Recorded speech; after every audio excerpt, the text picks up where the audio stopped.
खचवणाऱ्या मित्रांची अगर व्यक्तींची संगत करू नये. उभारी देणाऱ्या माणसांची अथवा मित्रांची संगत अवश्य करावी. खचवणारी आणि निगेटिव्ह माइंडसेट असणारी जी संगत आहे ती टाळणे अत्यंत आवश्यक आहे. जगात कृष्णशक्ती ही एकमेव अशी शक्ती आहे की ज्याने अगदी खचलेला माणूस तो पण त्याच्या मनाला पण उभारी मिळू शकते.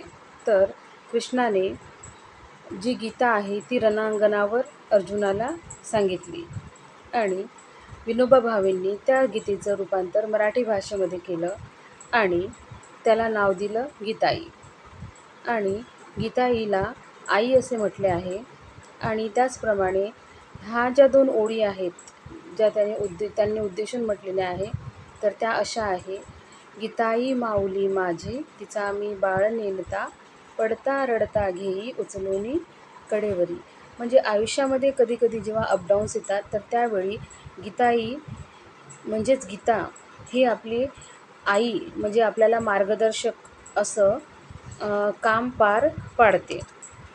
तर आई जे आहे ते मुलाला कधीही खचू देत नाही आणि थकू देत नाही.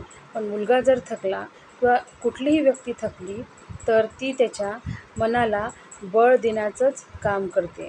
म्हणून अशी ही आपली गीताई अत्यंत लोकप्रिय पण आहे आणि मनाला उभारी देणारी पण आहे. तर जर आपण रोजच्या व्यवहारात किंवा आपल्या रोजच्या पठणामध्ये तिचा उपयोग केला तर नक्कीच आपल्या मनाला नेहमीच उभारी मिळेल. थँक्यू.